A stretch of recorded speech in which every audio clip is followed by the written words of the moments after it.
Good morning.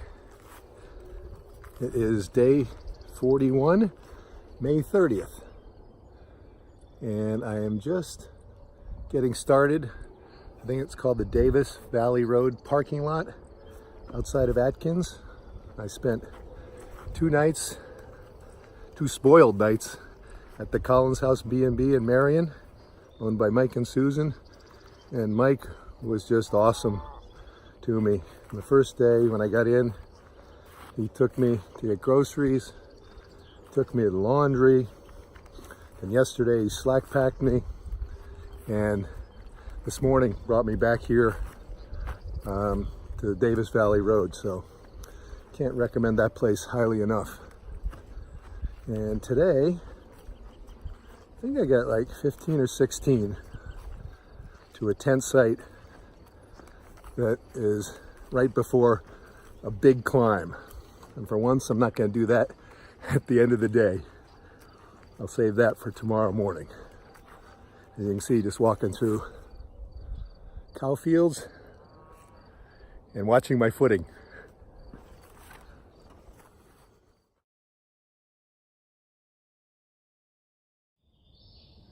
So this is just so sad.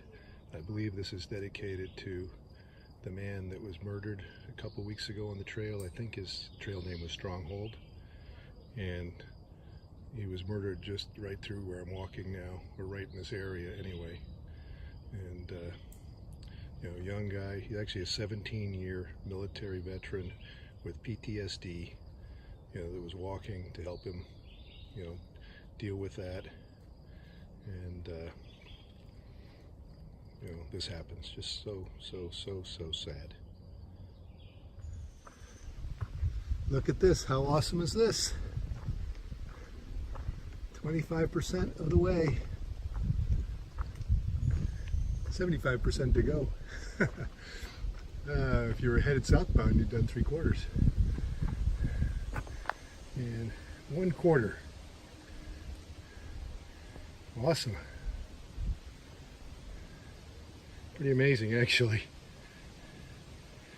Kinda can't believe it. All right, it's on to the halfway point. On to Maryland.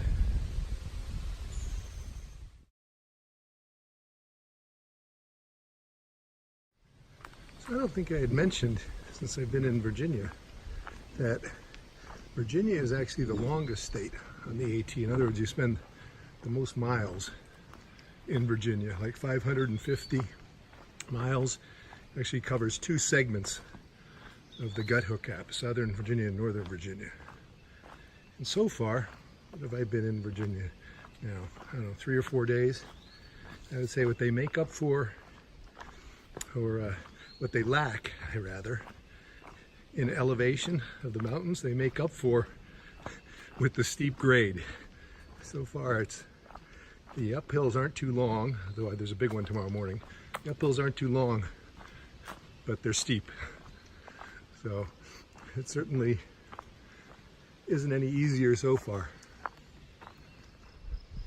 So we just came from down there, and before that up there, and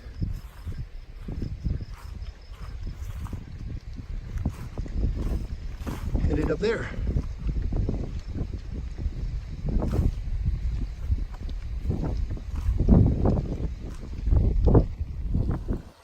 Here we are at Lick Creek campsite.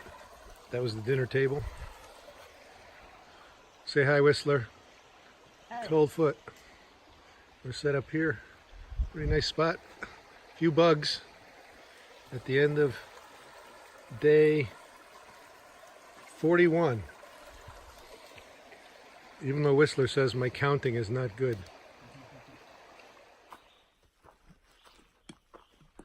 It is day 42, May 31st, and I left the Lick Creek campsite about a mile ago, and I'm just headed up something called Chestnut Knob. Doesn't sound like a lot, but I'm going from like 2,300 feet at the campsite to 4,300 feet at the top, but It's first thing in the morning, which definitely makes it easier. I felt like it poured rain most of the night. I was set up under the trees, so that always makes it sound worse, but it felt like it rained almost all night. But it wasn't raining this morning when I tore everything down, so that was the most important thing. And today, I think there's like a 10% chance all day, and then it goes up to like 50%, but not till like 4 or 5 o'clock. So hopefully I'll be set up and in camp by then. I'm going hopefully 21 miles to, I think it's called Laurel Creek or Laurel Road, something like that. I think after this initial 4.5, 5 mile climb, I think after that the profile doesn't look too bad. Looks like I stay up sort of high for the rest of the day. It's just some little ups and downs, so should be manageable.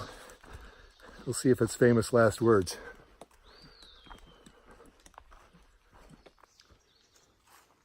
I think I'm about halfway up this climb up Chestnut Knob, but you can see I'm back in the clouds.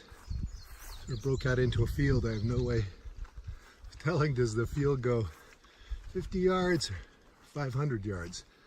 And then the other thing,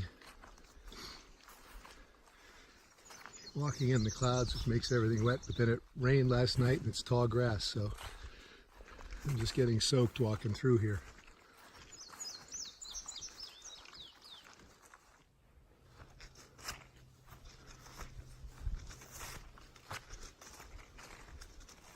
Still got like a mile to the summit. This is pretty cool, seeing the clouds move across ahead of me.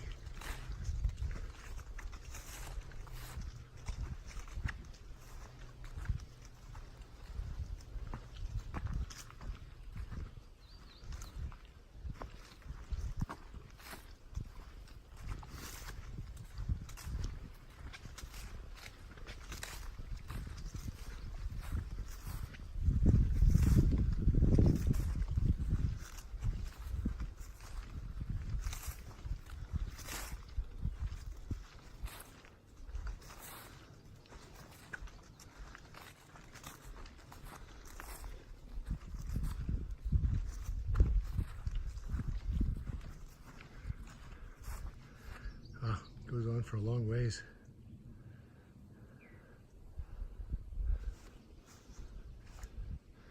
Just like that, out of the clouds. And headed that way, up that way.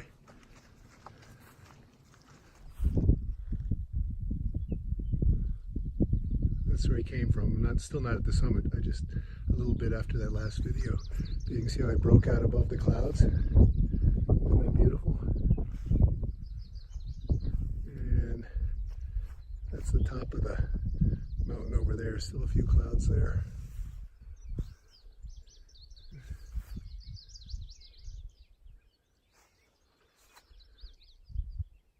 It's just awesome. So I'm just at the top of Chestnut Knob, and this is the Chestnut Knob shelter. It's an old fire warden's cabin and converted to a shelter. I don't think anyone's in here, but really pretty cool. Well, I've seen ones with doors before, but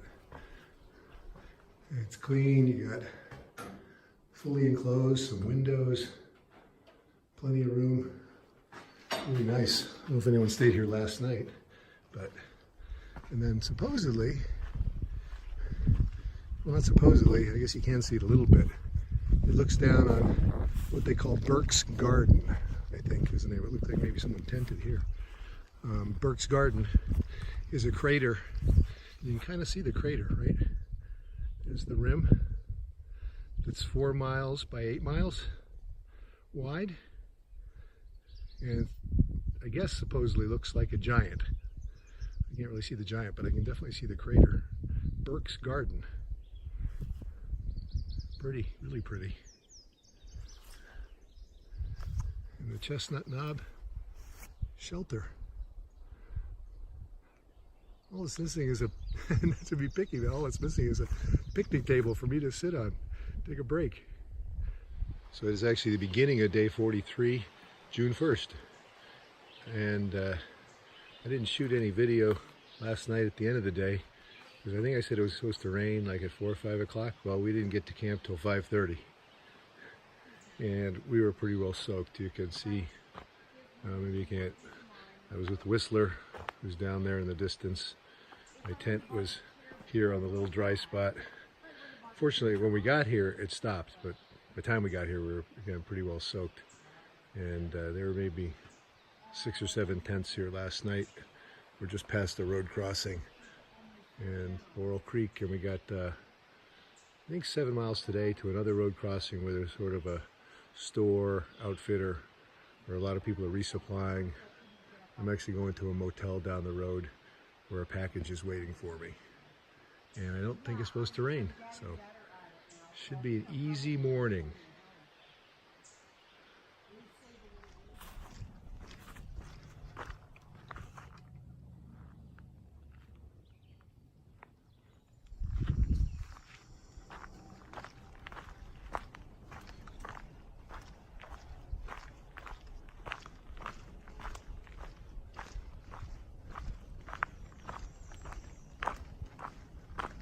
The Big Walker Motel. Can't see it, but there's also a Dairy Queen right down below where I just had lunch. Oh, there's the sign for Dairy Queen. Land is down that way about a mile. And this is the Big Walker Motel. Guess which room they put the hikers in, or at least me. Number 20, way in the far left. Only thing lacking though, it's very clean, very nice. Very friendly. Only thing lacking, washing machine and dryer, so it was back to using the sink. They gave me some detergent though, which was nice.